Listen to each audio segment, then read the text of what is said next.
네, 요한계시록 다소 환상에 대한 이야기, 은유와 상징이 많이 들어있는 이야기이기 때문에 조금 어려울 수는 있으나 내나 하나님의 구원의 복음을 묵시 장르로 우리에게 설명해 주고 있는 것으로 본다면 그렇게 또 너무나 어려운 것만은 아닙니다.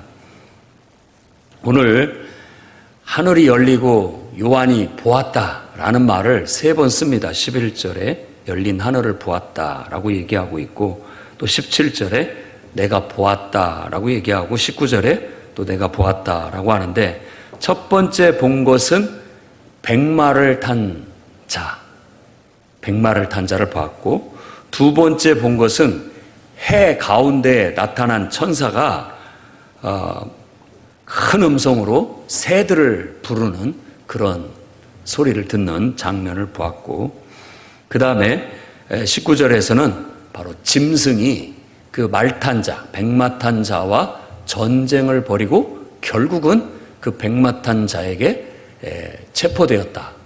그래서 산채로 유황불못에 던져지게 되었다라는 그런 이야기의 스토리를 가지고 있습니다. 그래서 일단 우리가 백마 탄 자에 대해서 이단들도 나름대로 이것들을 자기들의 교주나 이런 쪽으로 맞춰서 많이들 얘기하고 있으나, 여기서는 우리가 정통적으로 이 백마 탄 자는 바로 예수 그리스도의 재림을 묘사하는 장면이라고 그렇게 해석을 합니다. 그래서 예수 그리스도의 재림의 모습, 광경으로 우리가 이해하는 게 제일 적절하다고 볼 수 있겠습니다. 그래서 예수 그리스도의 모습은 눈이 불꽃 같고 머리에는 많은 면류관이 있고 또 피 뿌린 옷을 입었고 날카로운 검이 입에서 나오더라라고 그렇게 말함으로써 요한복음 1장, 요한계시록 1장에서도 예수님의 모습을 요한이 밤모섬에서 봤을 때 그 모습과도 유사함을 알 수가 있습니다. 바로 이 백마를 타고 왔다라는 것, 백마를 타고 왔다라는 것은 이 장면이 마치 개선 장군의 행렬과 같은 겁니다.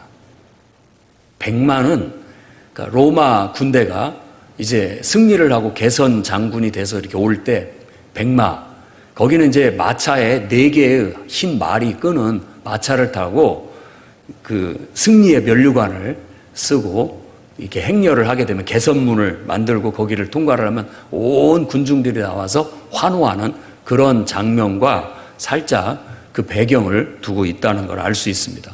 그래서 백마를 타고 백마 탄 자가 이 땅에 내려와서 결국은 공으로 세상을 심판하게 될 것이고, 나중에는 결국 그 짐승, 세상의 왕들을 결국 그들을 체포해가지고 그들을 꺼지지 않는 그 유황불못에 산채로 집어넣게 되고 나머지 잔당들은 다 죽이게 됨으로써 새들이 그 시체들로 잔치를 벌이게 된다라는 승리의 이야기가 오늘 이야기의 내용입니다. 그래서 저는 제목을 왕중 왕의 승리라고 말하고 있습니다. 왜냐하면 그 백마 탄 자의 이름이 충신 혹은 진실이라고 말하고 있고, 또 하나님의 말씀이라고도 얘기하고 있고, 만왕의 왕이요 만주의 주라고 그 허벅다리에 옷에 이렇게 써 있다는 거예요. 요즘 추리닝 보면 허벅다리에 여기에 그 로고가 박혀 있듯이 만왕의 왕이요 만주의 주라고 그렇게 써 있습니다. 그분이야말로 이 땅에 지금 재림하시겠다고 약속하신, 그래서 재림하셔서 이 땅의 악과 저주를 다 공의로 심판하시고 하나님 나라를 우리에게 유산으로 선물로 주실 예수 그리스도에 대한 묘사라는 걸 알 수가 있습니다. 그래서 저는 오늘 교회와 성도는 이 마지막 종말을 사는 이 시대에 무엇으로 싸워야 하는가라는 질문과 함께 다음과 같은 3가지를 여러분들에게 전달하고자 합니다. 첫째는 충신과 진실로 싸우시기 바랍니다. 예수 그리스도의 재림의 장면은 개선장군, 승리의 장면인 거예요. 그러니까 이미 그 따르는 백마탄 따르는 그 군대들에 의해서 이미 악한 세력은 치명타를 입고 패배했고, 이제 예수 그리스도께서는 그 승리의 장을 와서 그들을 벌 내리는 것으로 마무리를 짓는 겁니다. 그러니까 종말을 산다. 우리가 예수 그리스도를 왕으로 섬기고 살아가고 있습니다. 그러니까 세상은 창조주이시면서 인간이 되어 이 땅에 오셔서 우리 죄를 위해 십자가에 죽으시고 부활하신 그분을 왕으로 섬기느냐, 아니면 세상의 짐승, 그 이면에는 마귀요 사탄이 있는 세상 권세 잡은 자를 왕으로 섬기느냐, 둘 중 하나입니다. 그게 성경의 이야기예요. 그리고 바로 그 만왕의 왕이신, 진정한 참된 왕이신 예수 그리스도와 세상 왕과의 갈등과 싸움이 인류의 역사라고 말하고 있는 거예요. 그래서 우리는 그냥 우리 눈에 보이는 대로 일상을 살아가고 있지만, 우리가 세상을 읽고 해석하는 틀은 영적 싸움이다, 이걸 알아야 됩니다. 한 면은 오직 하나님을 나의 왕으로 정말 그분 말씀에 순종하면서 나아가는 자들과, 세상의 왕과 또 세상의 왕들 이면에 역사하고 있는 원수 마귀의 영향을 받은 세상과의 영적 싸움을 싸우고 있는 거예요. 그 싸움에서 구약의 이스라엘의 역사 속에서도 그것을 비춰내고 있는데, 예루살렘을 이방인 세력들이 계속해서 예루살렘을 파괴하려고 합니다. 그리고 일시적으로 파괴를 합니다. 그러나 하나님은 그곳에 개입하셔서 끝끝내 다시 예루살렘을 회복하고 결국은 예루살렘이 온 세상의 통치의 중심지가 되게 만든다라는 것이 성경 이야기의 결론이에요. 그 이야기가 예수 그리스도 안에서도 똑같이 펼쳐지고 있다라는 거예요. 그래서 예수 그리스도께서 만왕의 왕이시고, 세상 왕은 예수 그리스도와 그를 쫓는 자들과 갈등을 유발하고 그의 백성들을 이렇게 핍박하고 죽이고 멸망시키는 것 같지만 일시적일 뿐이고, 결국에는 예수 그리스도의 개입으로 말미암아 바로 그를 따르는 그의 군사들이, 그의 백성들이 최종 승리를 거두게 될 것이라는 것. 그 이야기도 지금 이 요한계시록에 묵시적인 문학의 장르로, 환상적인 이야기로 쭉 우리에게 그 메시지를 전달해주고 있는 겁니다. 그러면 예수께서 오늘 그 백마탄자에 대한 묘사를 하고 있는데, 그의 속성을, 그러니까 이름을 충신, 진실이라고 말하고 있습니다. 이 충신이라는 말은 헬라어로는 피스토스, 그러니까 믿음이라는 말이에요. 그냥 믿음. 근데 이것의 구약의 히브리어는 아만이에요. 우리가 보통 아멘 하지만 그 어근은 아만입니다. 아만. 그러니까 믿음을 말하는 거예요. 믿음. 충신, 아주 충성된 믿음. 충성된 믿음. 예수 그리스도께서 하나님의 아들로서 그는 우리에게 인간의 모범을 보여주셨는데, 충성된 믿음을 아버지 하나님께 보였습니다. 그가 이 땅에 성육신에서 오셨고, 그리고 십자가의 길을 걸으셨고, 죽은 자 가운데서 부활하심으로써 그의 충성된 믿음은 인정을 받게 된 겁니다. 그리고 또 여기서 진실이라고 말하는 것, 진실이라는 건 알레세이아, 그러니까 진리를 말하는 거예요. 구약의 히브리어로는 에메트라고 해가지고 그것도 처음과 중간과 끝이 같다라고 해서 그걸 진리 혹은 진실 이렇게 얘기를 하는 겁니다. 성경에서는 참이라는 말로도 번역을 하고, 그래서 이 두 단어가 다른 단어지만 내나 같은 단어와 같습니다. 충신과 진실이라는 말은 하나님 앞에 정말 온전한 신뢰와 믿음을 가지고 그분께 전적으로 의탁해서 그분을 통해서 우리가 살고 그분을 통해서 힘을 얻는 어떤 그런 속성을 말하는 겁니다. 그게 예수 그리스도의 본질이에요. 그리고 우리는 예수님을 믿고 그분을 왕으로 따르고 그분을 우리의 주라고 고백하면서 따를 때 우리도 똑같이 그와 같이 된다라는 겁니다. 믿음으로 그리스도 안에서 하나님과 완전히 연합돼서 그분 말씀이라면 그냥 죽으라면 죽을 수 있는 그 정도의 충성된 믿음으로 순종해 나가는, 그냥 하나님과 나와의 어떤 사이에 요만큼의 갭도 없이 그분 마음이 내 마음이고 내 마음이 그분 마음, 그게 참이라는 뜻입니다. 그냥 하나님의 뜻이 내 뜻이에요. 내 뜻이 곧 하나님의 뜻에 맞아요.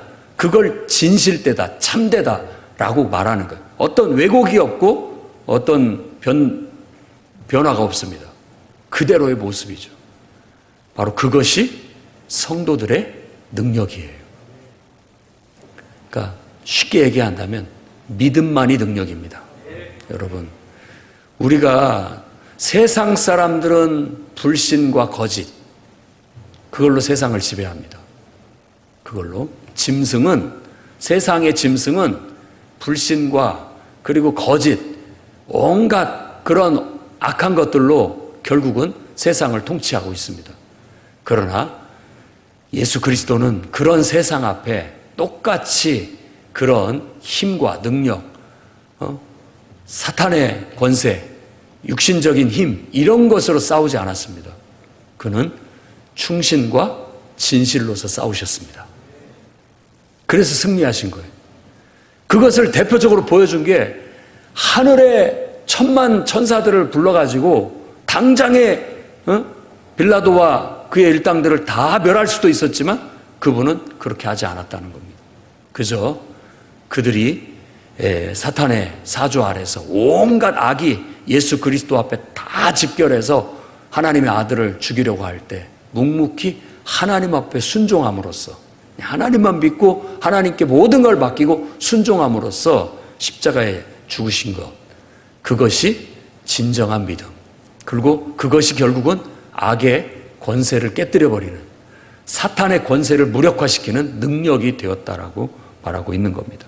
그러니 오늘날 우리들이 이 교회와 성도들도 이 마지막 시대 갈수록 더 악해지고 갈수록 더 미혹도 많고 유혹도 많고 흔들림도 많고 세상의 지식, 지혜, 가치관의 혼돈, 앞으로 더 많은 것들이 주어지게 될 겁니다. 그런 속에서 우리가 승리할 수 있는 길은 오직 이 충신과 진실이라는 것을 여러분 깨닫기를 바랍니다. 그래서 교회는 오직 믿음으로 가야 됩니다. 여러분, 인간적인 생각, 인간적인 판단, 육신적인 감정, 어떤 육신적인 지혜, 이런 것들은 후의 것들이에요. 더 앞세우고 더 정말 강조해야 할 것이 바로 믿음인 거예요. 그냥 오직 믿음, 오직 믿음, 오직 하나님께 대한 충성, 오직 하나님께 대한 순종, 이런 것들로 나아갈 때 우리가 세상을 이길 수 있어요.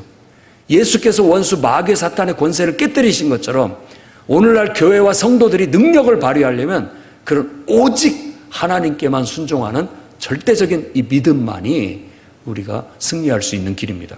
그래서 이 백마탄 자, 승리자의 모습으로 예수님께서 재림하실 때 그에게 충신과 진실이라는 이름이 붙어 있었던 겁니다. 그분만이 공의로 세상을 심판할 수 있는 거예요. 우리가 그리스도와 더불어 왕노릇한다라는 것은 우리가 하나님을 믿는 그 믿음, 충성된 믿음과 진실함이 있다면 그것으로 우리가 세상을 심판할 수 있다라는 겁니다. 그리스도와 더불어 왕노릇한다는 말은 그런 의미가 내포되어져 있다고 볼 수 있습니다. 이 세상 속에 아무리 세상 권력이, 사탄이 교회를 흔들고 성도를 흔들고 또 어렵게 하고 핍박을 하고 믿음을 유혹해서 넘어뜨리려고 해도 우리가 오직 믿음으로만 나아가면 사탄은 꼼짝도 못합니다. 오히려 사탄의 권세를 깨뜨리고 마귀의 세력을 물리치면서 하나님의 나라를, 하나님의 통치를 더 확장할 수 있는 능력이 나타나게 됩니다. 여러분들이 예수 그리스도의 제자라면, 예수 그리스도를 여러분의 왕으로 모시고 섬기는 사람들이라면 이제 오직 그분에 대한 충성된 믿음으로만 나가시기 바랍니다. 사람의 얼굴을 보지 마십시오. 아니, 전혀 안 볼 수는 없습니다. 그러나 하나님의 얼굴을 더 보셔야 됩니다. 자꾸만 사람의 얼굴이 보이면은 기도하셔서 하나님의 얼굴이 보일 수 있도록 기도해야 됩니다. 우리가 하나님 뜻을 읽어내고 하나님의 말씀에 반응하는 사람들이지 사람 때문에 흔들리고 사람의 말에 요동하는 사람들이 아닙니다. 그건 옛날 사람이죠. 옛날 나는 그래요. 여러분들을 자꾸만 다시 옛사람이 십자가에 못 박아 죽어졌는데 다시 살리면 안 됩니다. 살아나면 안 됩니다. 늘 고백해야 돼요. 나는 죽었다고. 나는 이미 십자가에 못 박아 죽었다고. 옛날에 나는 죽었다고. 옛날에 내가 사람 때문에 마음 아파하고 시험 들고 인간의 말 때문에 가슴 아파하고 상처받고 했었는데 이제는 사람을 보지 않습니다. 오직 하나님을 봅니다. 그리고 내 마음속에 세상 사람들의 말을 묵상하지 않고 하나님 말씀만 묵상하려고 합니다. 그게 자꾸만 떠오르거든 하나님 말씀으로 몰아내야 되고 또 하나님에 대한 임재로 그걸 몰아내야 됩니다. 그래서 여러분 가슴 속에는 항상 하나님이 꽉 차 있어야 되고 그 하나님의 꽉 찬 충성된 믿음 속에 세상 사람들이 비춰져야 되는 겁니다.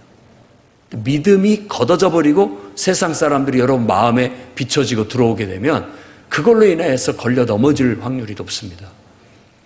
오직 충신과 충성된 믿음과 진실함으로 이 시대에 정말 이 어두운 세상 원수 마귀와의 싸움에서 승리하는 교회와 성도들이 되시기를 주의 이름으로 축원합니다.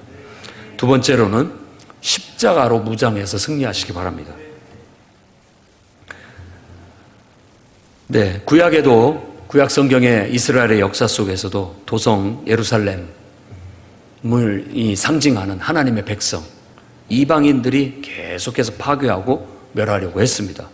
그러나 하나님께서는 그것을 그렇게 일시적으로 파괴되게 두었지만 그것은 더 온전한 모습으로 연단하고 회복시키기 위한 하나님의 연단이었지 그것 자체가 패배가 아니었습니다. 그래서 결국은 예루살렘은 온 세상의 중심이 되고 서게 된다라고 이사야서는 예언하고 있습니다. 그래서 성경 말씀 이사야서 63장 1절 말씀에 보면 1절부터 3절까지 말씀을 보면 에돔에서 오는 이 누구며 붉은 옷을 입고 보스라에서 오는 이가 누구냐 그의 화려한 의복 큰 능력으로 걷는 이가 누구냐 그는 나니 공의를 말하는 이요 구원하는 능력을 가진 이니라 어찌하여 내 의복이 붉으며 내 옷이 포도즙 틀을 밟는 자 같으냐 만민 가운데 나와 함께한 자가 없이 내가 홀로 포도즙 틀을 밟았는데 내가 노함으로 말미암아 무리를 밟았고 분함으로 말미암아 짓밟았으므로 그들의 선혈이 내 옷에 튀어 내 의복이 다 더럽혔습니다. 그러니까 에돔 대표적인 그 토산품이 뭐냐? 포도예요, 포도.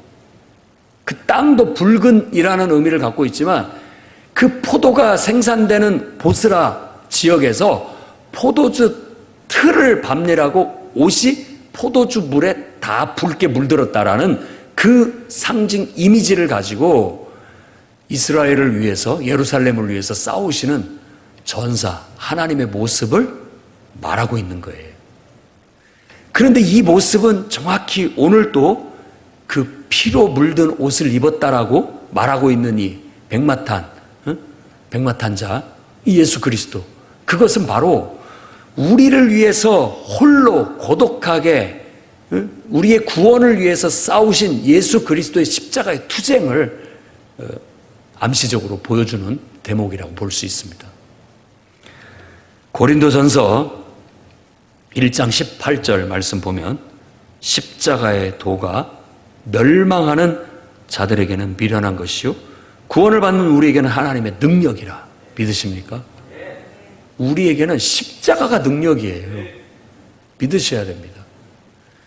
피 흘리신 예수 그리스도의 십자가가 원수 마귀의 권세를 깨뜨렸고 뱀의 머리를 상하게 했고 결국은 최후의 승리를 가져오게 만들었다라는 거예요. 그래서 우리는 다른 것 다 많은 이 교회에 대한 상징이 있지만 가장 중요하게 여기는 게 십자가이기 때문에 이 십자가가 우리의 능력이라고 믿기 때문에 십자가를 기독교의 상징으로 삼고 있는 거예요. 우리도 십자가를 앞세우고 가야 됩니다. 주님도 우리가 그리스도를 따를 때 네 십자가를 짊어지고 나를 따르라 라고 말했습니다.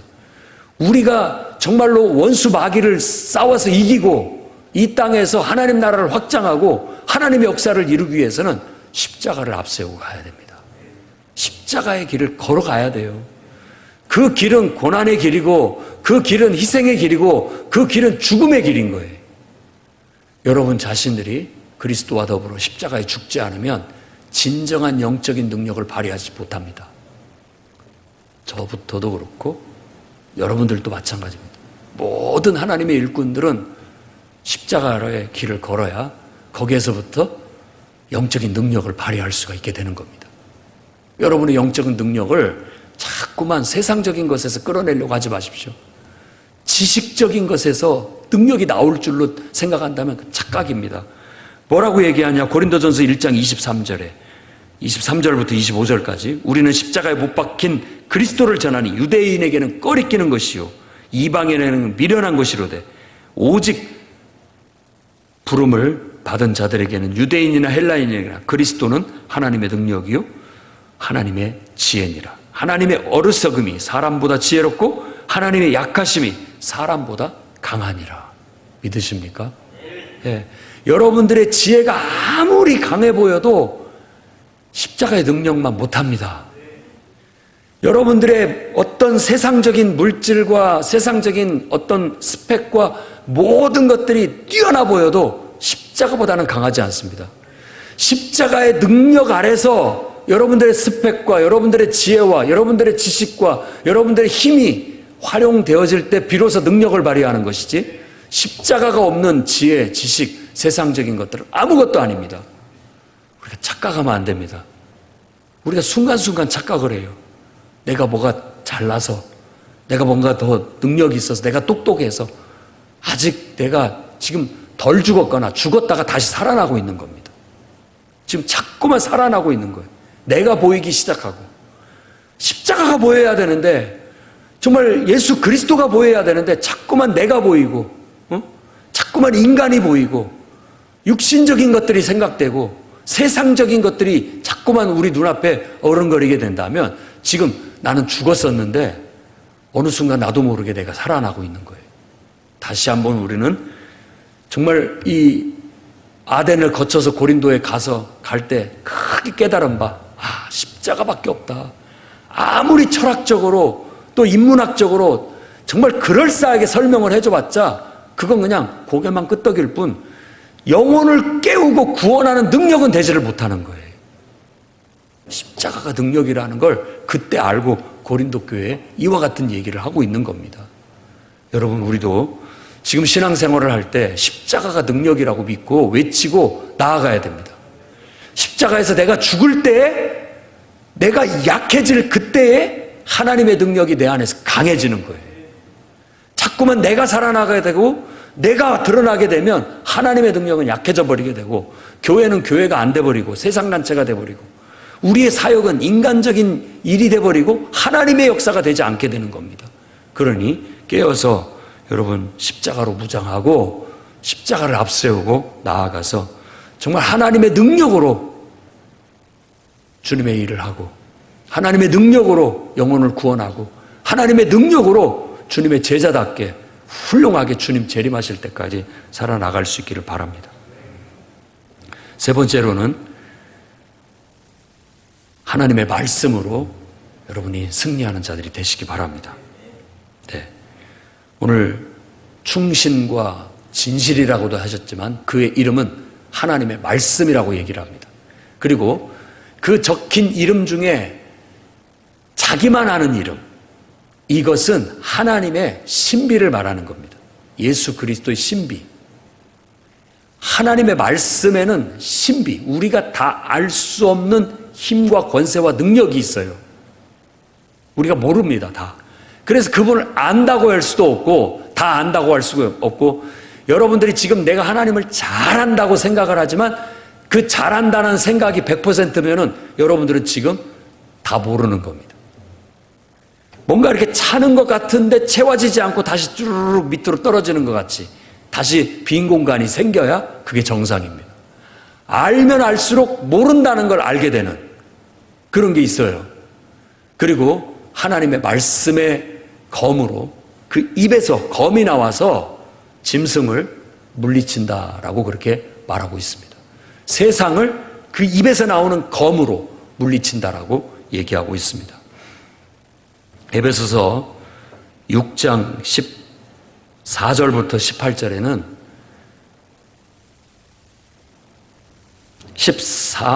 4절부터 18절에 그런즉 서서 진리로 너희 허리띠를 띠고 의의 호심경을 붙이고 평안의 복음에 준비한 것으로 신을 신고 모든 것 위에 믿음의 방패를 가지고 이로써 능히 약한 자의 모든 불화살을 소멸하고 구원의 투구와 성령의 검 곧 하나님의 말씀을 가져라 라고 말합니다. 성령의 검, 하나님의 말씀이죠. 그 입에서 나오는 검으로 짐승을 죽이고 세상 왕들을 물리쳤다라는 말은 다른 게 아닙니다. 복음으로, 하나님의 말씀으로 세상을 이겼다라는 거예요. 교회가 복음을 잃어버리면 안 됩니다. 저도 인문학을 좋아하고 또 철학을 좋아하고 그렇지만 그것으로는 우리 인간적인 시각으로 인간을 이해하고 신을 이해하는 정도지 그 이상의 신비가 없습니다. 그 이상의 능력은 접근할 수가 없어요. 그냥 사람들의 눈높이에 맞춰서 인간의 이해를 돕기 위해서 인간의 관점으로 말하는 표현, 인문학을 인용을 할 뿐이에요. 그것이 진리라는 게 아닙니다. 그러나 성경은 철저히 하나님의 관점에서 똑같은 얘기를 다루고 있어요. 그래서 우리가 인문학을 인용을 할 때 결국은 성경과 매치를 시키는 거예요. 매치를. 그걸 못하게 되면 결국은 자유주의 신학이라든지 세상적인 육신적인 신앙으로 그냥 타락해버리고 맙니다. 많은 신학자들이 그런 데 노출돼서 신앙을 잃어버리고 마치 하나님이 인간의 사유물인 것처럼 신을 인간이 창조해낸 존재인 것처럼 그렇게 전락을 시켜버리고 그렇게 하고 나니까 자기 영혼이 메말라 죽어버리는 거예요. 니체 같은 사람도 신은 죽었다고 얘기하지만 사실 그가 죽기 10여 년 정도는 완전히 정신병이 걸려서 정신병 수용소에 수용돼서 고통스럽게 죽고 말았습니다. 우리 마음에 하나님을 인정하고 하나님을 통해서 세상적인 지혜와 지식과 능력을 해석해내지 못하면 우리 영혼은요, 생명을 잃어버린 마치 뿌리에 뽑혀버린 나무처럼 메말라 죽어버리고 만다는 걸 단적으로 보여주는 예라고도 할 수 있는 것입니다. 우리가 세상을 이기는 건 다른 게 아닙니다. 하나님의 말씀이에요. 말씀으로 돌아가야 돼요. 복음으로 돌아가야 됩니다. 늘 깨닫고 깨닫는 게 그거예요. 목회를 하면 할수록 깨닫는 게 뭐냐? 바로 그거예요. 오직 믿음으로 돌아가야 된다. 정말 십자가로 돌아가야 된다. 그리고 하나님의 복음, 말씀으로 돌아가야 된다. 그게 우리의 능력이고 그게 우리가 세상을 이길 수 있는 힘이다. 자꾸만 세상적인 문화, 다 그것은 그저 이렇게 데코레이션에 불과한 것이지 본질이 아닙니다. 본질은 바로 하나님의 복음, 하나님의 말씀, 십자가, 오직 믿음이라는 사실을 오늘 믿고 예수 그리스도께서 그것으로 세상을 이기고 결국은 이 땅에 와서 공의로 세상을 심판하고 짐승과 세상의 왕들과 그의 하수인들, 짐승을 경배하게 만들기 위해서 미혹했던 짐승의 선지자들, 사탄에게 쓰임받은 그 모든 자들은 다 결박당해서 포박당해서 결국은 산채로 유황 불못에 던져지게 될 거라고 그렇게 얘기합니다. 그리고 그 마귀를 위해서 준비된 그 지옥이 결국 마귀를 따르는 인간들에게도 똑같은 형벌이 주어지게 될 것이라는 것. 인간을 위해서 만들어진 게 지옥이 아닙니다. 인간을 위해서는 하나님의 자녀에 대한 축복, 인간을 위해서는 하나님 나라의 축복을 줬는데 인간이 하나님을 인정하지 않고 마귀에게 유혹에 넘어가서 마귀를 왕으로 섬기고 그를 따르면 결국은 그에게 내려질 형벌을 똑같이 받을 수밖에 없다라고 말하는 겁니다. 새들이 와서 그들의 시체를 먹고 잔치를 베풀 거라고 하는 것은 해학적이고 또 냉소적으로 바로 이 세상의 패배를 묘사하는 장면이라고 볼 수 있습니다. 시체가 죽으면 정중하게 예를 갖춰서 장례를 치러야 되는데 그러지 못하기 때문에 새들이 와서 뜯어먹는 거예요. 짐승이 와서 짐승의 밥이 되는 거예요. 이것은 불명예스러운 죽음. 부끄러움을 당한다라는 그 수치를 당한다라는 해악적인 표현이라고 볼 수 있습니다.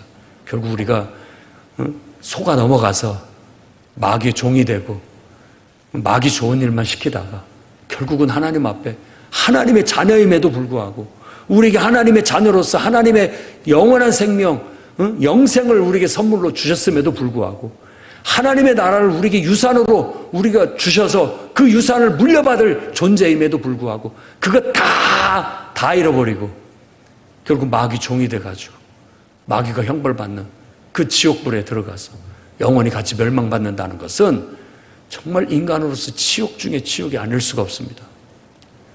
그런 일이 없도록 우린 깨어서 기도해야 되겠습니다. 그런 영혼들을 한 영혼이라도 더 구원하기 위해서 교회와 성도가 깨어서 일어나야 되겠어요.